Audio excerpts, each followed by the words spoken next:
교회라는 공동체는 하나님께서 세우신 신적인 기관, 또 권위와 질서가 그 안에 있습니다. 그래서 우리 하나하나는 다 예배에도 우리는 절도가 있고 원칙이 있고 규칙이 있잖아요. 근데 그러한 그 순서 중에 제가 이렇게 말씀을 강론하는 것이 목회자의 매우 중요한 직임인과 함께 그 안에서 성도들에게 축복 기도를 한다라고 하는 것은 목회자로서 매우 중요한 또 임무 중에 하나입니다. 자, 그런데 뭐 이런 것들에 만약에 다 이런 것 저런 거 필요 없다. 목사님만 제사장 아니고 우리도 다 제사장이니까 우리가 다 해도 되죠 라고 만약에 이제 이런 식의 해체주의로 가게 되면요, 성도님들이 이 자리에서도 이제 말씀을 전해도 되지 않나, 이런 얘기들까지 다 하게 된 거예요. 그러면 교회의 질서는 사실 존립할 수 없습니다. 그러니까 교회 안에는 기본의 영적 질서 내에서 목회자로서 또 성도들이 또 그것을 통해서 받아야 되는 은혜의 통로가 있다는 거예요. 자, 이것과 함께 여러분 이제 구별해서 생각해 보시는 건, 우리 성도님들이 우리가 큐티를 한다거나 그러면 뭘까요? 말씀 읽고 묵상하면서 받은 은혜들이 있잖아요. 또 설교를 통해서 들은 은혜도 목장이나 성도들 가정이나 교회 나누면서 이야기를 하시죠. 그것도 이제 말씀의 나눔이라고 할 수 있겠어요. 근데 그건 너무 자연스러운 것이잖아요. 거기에 대해서 이의를 제기할 건 없습니다. 이와 마찬가지로 우리 성도님들이 누군가를 위해 기도할 때 말이에요, 부모가 자녀들을 위해 기도할 때도 사실 축복 기도를 하시는 거예요.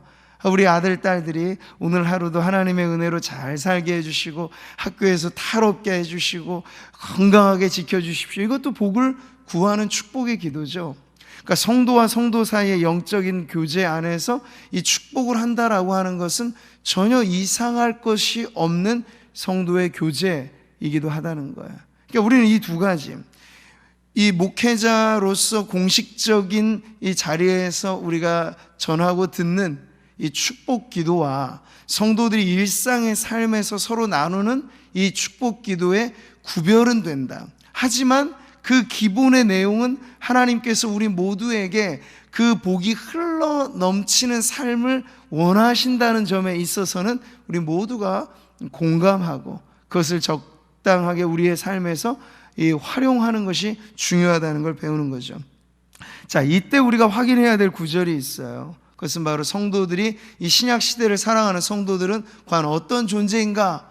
목회자만 만약 이 아론의 계보를 따라서 제사장 그 그룹이 이어온 것처럼 오늘날에도 목회자는 그런 유일무이한 제사장직을 이어받는다라고 만약에 해버린다면 사실 구약 신약 시대 상관없이 이건 아무나 하면 안 되는 이 고유한 이 일이 되는 거죠. 근데 여러분, 베드로서의 이 말씀을 보세요. 같이 한번 읽어볼까요? 너희는 택하신 족속이요 왕같은 제사장들이요 거룩한 나라요 그의 소유가 된 백성이니. 자, 여기서 너희는 누굽니까? 목회자들이 아니에요. 베드로 사도가 이 편지를 쓰면서 너희들이라고 말한 건 바로 교회와 성도를 말합니다. 그러니까 일반의 모든 성도들이 택하신 족속, 왕같은 제사장들이라고 이야기를 하는 거죠. 그러니까 구약시대의 모든 것은 예수 그리스도께서 오시기 직전까지 예수님에 대한 예표, 모형, 일종의 그림자, 미리 맛보기 이런 것들이라면 이제 실체가 오셨어요.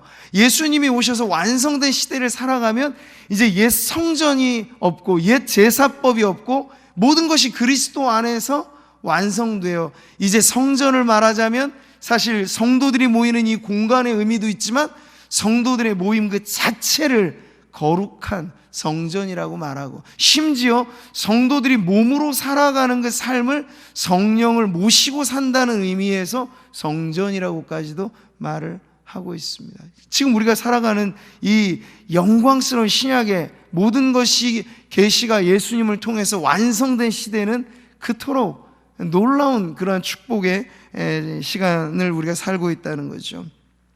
자, 그런데 구약 시대가 이미 저물고 신약 초대교회의 역사를 이어왔는데도 중세기라고 하는 엄청난 시간 동안에는 이게 다시 가두어진 이 보물이 된 거예요. 성도들은 만인이 다 제사장같이 하나님 앞에 나아올 수 있다라고 하는 걸 교회가 절대로 인정하지 않고, 사제들, 그 사제들이라고 하는 성직자들, 꼭 피라미드의 꼭지점에 누가 있습니까? 교황이 있죠.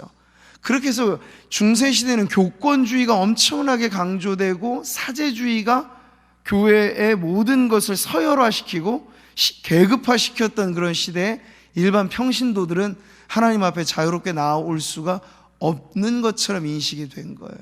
그래서 종교개혁이 일어나서 이걸 다시 회복시켰을 때 아니다, 성도님들 모두가 구원받은 성도라면 누구나 하나님을 예배할 수 있다.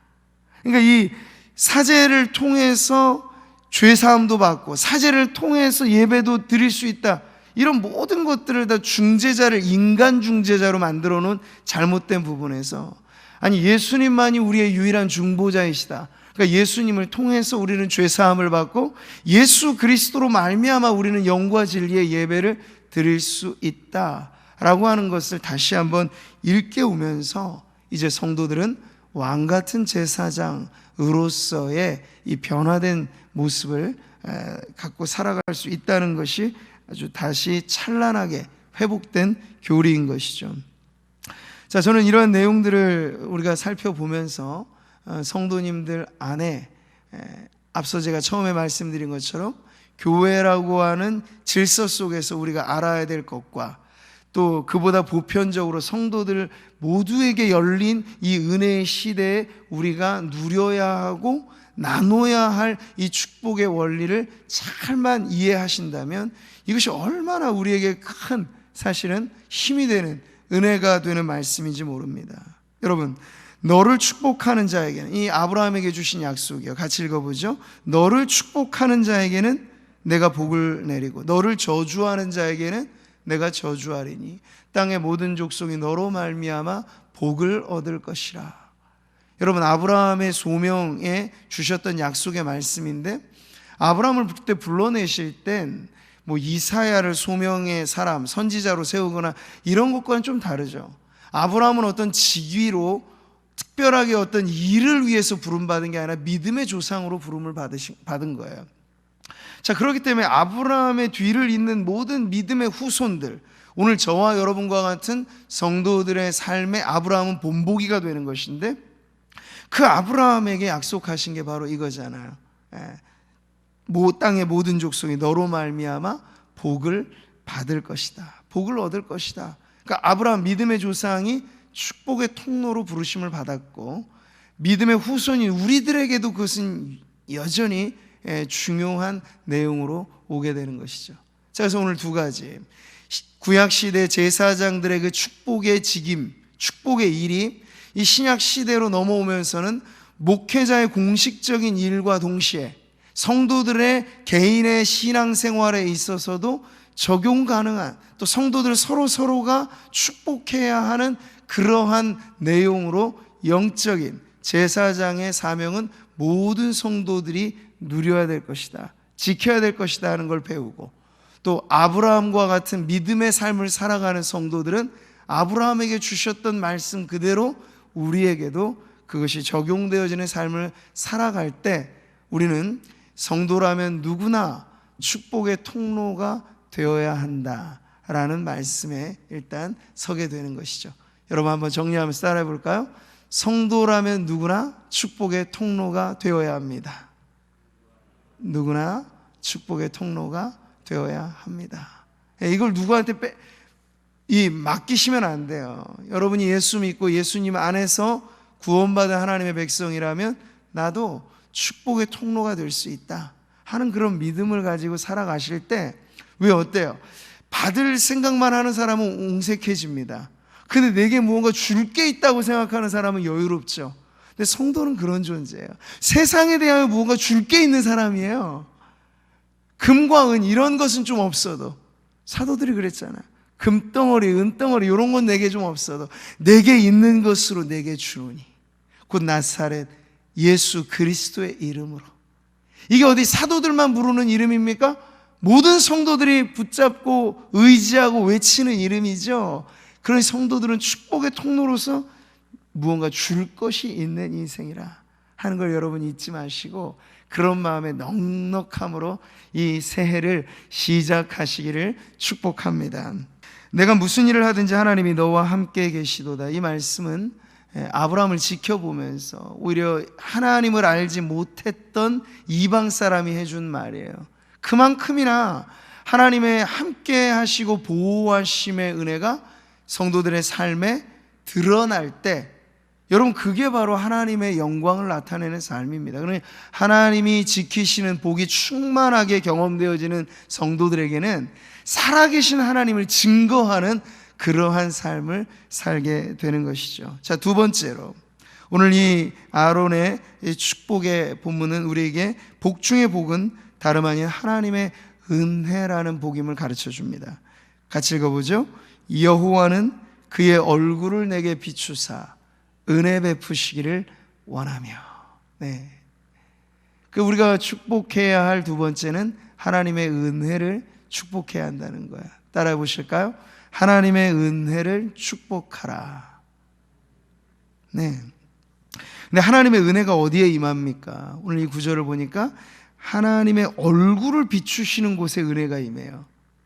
여러분, 하나님의 얼굴이라는 게 뭘까요? 사실 볼 수 없는, 우리가 눈으로 볼 수 없는 영이신 하나님이신데, 이건 우리가 이해하기 쉽게 표현된 하나의 성경의 표현 방식인데, 성경에 아주 이 하나님의 얼굴이 두드러졌던 사건이 있어요. 창세기 32장에 나오는 야복 나루터에서 밤을 지새우면서 야곱과 씨름했던 그 장면이 바로 이 단어를 떠오르게 하죠. 밤이 새도록, 밤이 맞도록 야곱이 구했던 건 뭡니까? 내게 복을 베푸소서. 하나님께 애원하면서, 급기야 나중에는 환도뼈를 얻어맞을 정도로 됐음에도 불구하고 야곱은 놔주지 않아요. 내게 복 주시지 않으면 제가 놓지 않을 겁니다. 그래서 결국엔 하나님께서 그 자리에서 야곱에게 복을 베푸시죠. 그래서 야곱의 이름이 이스라엘로도 바뀌어지게 된 거예요. 하나님과 겨루어 싸운 사람이라는 이름으로 말이죠. 근데 그때 그 자리에서 야곱은 하나님과 이 기막힌 만남을 기념하며 그 땅의 이름을 이렇게 바꿔놨습니다. 같이 읽어보죠. 야곱이 그곳 이름을 브니엘이라 하였으니 그가 이르기를 내가 하나님과 대면하여 보았으나 내 생명이 보존되었다 함이더라. 여러분, 죄인인 인간이 하나님 앞에 선다는 건 사실 죽음을 의미합니다. 거룩하신 하나님 앞에 죄덩어리 인생이 선다는 건 마치 불덩어리 속에 들어가는 불나방들이 그 결과가 뭐겠습니까? 타들어갈 수밖에 없는, 거룩한 하나님의 영광은 때로 죄인들에게 무시무시한 위험이 되는 건데 살았어요. 그게 뭡니까? 은혜를 받았다는 거죠. 하나님을 만났는데 죄인이 멸망당하지 않고 살아났다는 건 구원의 은혜를 누렸다는 것입니다. 그래서 하나님의 얼굴빛이 비추어진다라는 건 하나님과의 기막힌 만남의 자리를 의미하고, 그 만남의 자리에 임하는 복이 바로 구원의 은혜, 그리고 우리의 성도들이 살아갈 때 필요한, 혹은마저도 우리는 주의 은혜라고 노래하니 살아갈 때 필요한 이 모든 은혜가 바로 그 만남의 자리, 하나님의 얼굴빛이 비추어지는 자리에서 임하는 축복입니다. 그때 얼굴과 얼굴을 대하여 볼 것이요, 고린도전서가 노래하는 이 절대적인 소망은 하나님의 얼굴을 마치 맞대어 보듯이 친밀하게 대하는 것이잖아요. 그러니까 그게 복이라는 거예요.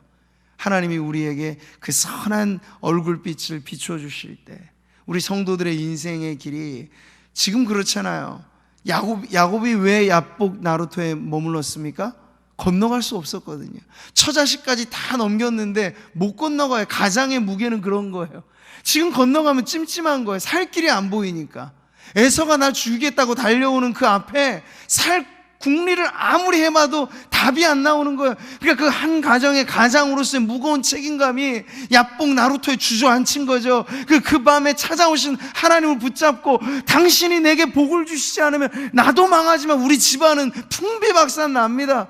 이런 절체절명의 위기감을 가지고 여러분 하나님 앞에 나아간 거예요. 그랬더니 그 자리가, 만남의 자리가 복이 되었고, 야곱은 그 땅의 이름을 브니엘이라 바꿨으니, 저는 새해를 시작하며 우리 성도님들의 인생의 땅이 이렇게 브니엘로 바뀌는 축복이 넘쳐나기를 바랍니다. 브니엘로 바뀌어지는 거야.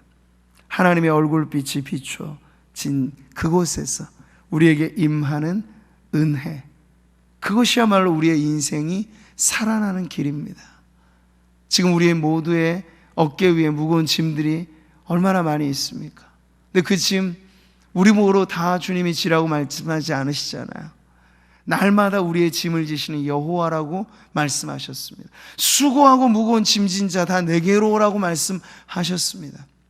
이 모든 인생의 무거운 짐이 내려놓아지는 자리, 그것은 하나님의 얼굴빛이 비추어지는 자리입니다. 하나님과의 만남의 자리입니다. 그 만남에서 은혜를 받는 자리입니다. 그러니 그 은혜를 복으로 누리시는 우리 성도님들 되어서 2021년이 2020년과는 다른 이 새해가 희망찬 날들로 밝아오르게 되기를 주님의 이름으로 축복합니다. 자, 마지막 세 번째 아론의 축복은 복 중의 복으로서 이 복을 가르쳐 줍니다. 바로 평강의 복입니다. 같이 읽어보죠. 여호와는 그 얼굴을 내게로 향하여 드사 평강 주시기를 원하노라. 평강, 샬롬이라고 하고 에이레네라고도 말하는 이 원어에 담긴 뜻은 이 온전한 안정과 질서가 회복된 상태를 말합니다. 그러니까 하나님과의 관계에서도 우리가 죄로 인하여 불화한다는 건 사실 불행이죠. 인간의 관계도 마찬가지입니다. 가정이 여러분, 행복한 가정, 불행한 가정의 차이는 뭘까요? 네. 톨스토이가 전쟁과 평화라는 책 이나 그 대작을 쓰면서 첫 문장을 아주 아름답게 쓴 책이 있어요. 행복한 가정은 대개가 비슷한데 불행한 집은 저마다의 이유들로 불행하다, 뭐 이런 말을 하였습니다. 그게 무슨 뜻인가요? 행복한 가정의 공통점은 뭐 복잡하지가 않아요. 화목함이죠. 뭐 많은 거 갖고 있지 않아도 부모 자식 간에 화목하고 부부지간에 화목하면요, 뭐 하루 세끼 먹는 거 반찬 가짓수 몇 가지, 그 차이가 얼마나 크겠어요. 아주 소박한 밥상을 대하더라도 가족 모두가 서로 기뻐하면서 감사하면서 한 상에 둘러앉아 모여있는 그 가족이라면 그게 행복한 가정 아니겠습니까? 바로 화평이라고 하는 것, 우리의 인간의 행복에 너무나 중요한 내용이라고 할 수 있어요. 여러분, 우리가 다른 복 아무리 많이 가져도, 재물의 복이 있고 명예의 복이 있고 뭐 자식의 복이 있다 하더라도 근본 하나님과 우리 사이가 불화하면, 하나님과 우리 사이에 화평이 깨어져 있으면 그 인생은 어찌할 수 없는 불행, 그걸 벗어나지 못하는 거예요. 그러므로 우리가 믿음으로 의롭다 하심을 받았으니 우리 주 예수 그리스도로 말미암아 하나님과 화평을 누리자. 화평을 누린다라고도 번역할 수 있어요. 그러니까 이 화평을 누린다라고 하는 게 의롭다 하심을 받은 구원받은 백성이 누릴 수 있는 최고의 복이라는 거예요. 여러분, 하나님을 생각할 때 여러분이 마음이 어떠십니까? 편안하신가요? 하나님을 떠오를 때 혹 두렵지 않으십니까? 내가 하나님 앞에 이렇게 살아도 되나? 그런 두려움이 엄습해 오면 여러분, 화평이 없는 거예요. 그러나 아무리 힘들고 어려워도 하나님만 떠오르면 언제나 마음에 편안함이 있고, 아, 하나님이 나와 함께 하시지, 하나님이 지켜주시는 인생인데 뭐 걱정할 거 있겠어? 여러분, 전혀 다른 차원의 삶을 살아가게 되는 것이죠. 화평의 복을 누리십시오. 하나님과의 관계에서 평강한 상태를 누리시기를 축복합니다. 그럴 때 여러분, 우리는 사람의 관계에서도 끊어진 관계들이 회복되어지는 은혜가 임하게 됩니다. 그게 바로 평강의 복이에요. 그는 우리의 화평이신지라. 같이 읽어보죠. 둘로 하나를 만드사 원수된 것, 곧 중간에 막힌 담을 자기 육체로 허시고, 그래서 만들어진 공동체가 교회예요. 여러분, 올 한 해는 우리 교회에게 있어서 너무나 뜻깊은 해입니다. 이제 120주년으로 나아가거든요. 아주 묵직한 역사의 의미가 사실 또 새겨지는 해이죠. 그럴 때 여러분, 교회가 무엇인지 우리는 늘 잊어서는 안 됩니다. 교회는 무엇입니까? 화평의 공동체예요. 세상에서는 찾아볼 수 없는 조합이 교회에서는 가능한 거예요. 세상을 보세요. 지금 얼마나 파편화돼서 나누어져 있습니까? 이념의 갈등, 정치의 갈등, 빈부의 격차, 세대 간의 격차. 이 세상이 살면 살수록 나누어져서 어디 발 디딜 틈이 없어요. 사실 너무나 많이 쪼개져 있기 때문에 어디 소속감을 갖기가 힘든 게 오늘의 세상인데, 교회로 들어와 보면 달라야 되는 거예요. 세상 사람들이 전도받아서 교회에 들어와 보면 다른 걸 느껴야 돼요. 어떤 점을요? 초대교회가 그랬거든요. 그때 당시 유대인들은 이방인과 상종하지 않았습니다. 그때 당시 유대인들, 이 순혈주의를 강조했던 사람들은 혼혈화된 사마리아 사람들을 무시했습니다. 남자는 여성을 무시했습니다. 주인은 상전을 하대했습니다. 그런데 교회에 들어와 보니까 이 모든 게 바뀌어져 버린 거예요. 유대인이나 이방인이 한 곳에 모이고 남자와 여자가 서로 존대하면서, 심지어 주인들이 상전과 함께 예배하면서, 유대인과 사마리아인이 함께 만나 교제하면서 있을 수 없는 일이 일어나게 된 곳이 바로 교회였습니다. 사랑하는 성도 여러분, 오늘도 교회는 그러한 축복의 사명이 있어요. 쪼개지고 나눠진 이 세상 사람들, 세상은 어쩔 수 없다 치더라도 교회 안에 들어갈 때 우리가 따뜻함을 느끼고 환대받고 하는 그 모든 것이 세상의 어떤 기준에 따라서가 아니라, 당신과 나 다른 게 너무 많지만, 생긴 것도 다르고 살아온 세월도 다르고 집안의 환경도 다르고 다 다르지만 우리 안에 하나 같은 것이 있으니, 당신이나 나나 예수님의 보배로운 피로 구원받은 하나님의 자녀이니, 우리 다른 건 다 상관하지 않아도 좋습니다. 우리를 하나 되게 하신 예수님의 보혈로 우리는 형제와 자매가 되었으니 우리 하나 되어 기쁘게 신앙생활 해나갑시다. 이게 교회 안에 서로가 서로를 축복하는 공동체 안에 있어야 될 아름다운 교제인 줄 믿습니다. 그럴 때 우리는 행복을 맛보는 거예요. 교회 무슨 일을 해서가 아니라, 뭐 잘 나가서가 아니라, 교회만 오면 누구나가 환대받고, 죄 지은 인생들 왜 없겠습니까? 그러나 교회에 오면 용서의 은혜를 누리는 거예요. 우리 하나님께 용서받는 것뿐만 아니라 서로에게도 뭐 실수하고 부족한 게 있어도 우리가 예배하면서 서로 품어줄 수 있고, 그럴 수 있죠. 주님도 나를 용서해 주셨는데 내가 당신 왜 용서 못하겠습니까? 나로 말하자면 1만 달란트 탕감받은 죄인이고, 당신은 나에게 100데나리온 정도 손실을 주었으니 내가 어찌 용서하지 못하겠습니까? 그렇게 서로를 품어줄 수 있는 공동체, 하나님의 평강의 복이 임하면 바로 그런 교회가 되는 줄 믿습니다. 저는 우리 교회에 늘 자부심을 갖고 하나님 앞에 감사하는데, 앞으로도 우리 구미 상모교회가 이 땅에 존재하며 주님 다시 오시는 그날 마지막 순간까지 이어갈 때 이 평강의 복이 충만한 교회가 되기를 소원합니다. 그러려면 성도님들 서로가 평강의 사람이 되셔야 돼요. 하나님을 의뢰함으로 우리의 심지가 깊이 내려져서 우리 교회가 뿌리 깊은 나무인 것처럼 성도님들의 신앙도 뿌리를 깊이 내려서 요동치는 세상에 흔들리지 마시고 마음이 평강하고 평강한 복을 누리셔서 내게 다가오는 누구에게도 이 평강의 축복을 나눌 수 있는 성도님들이 되시기를 주님의 이름으로 축원합니다. 바라봅니다.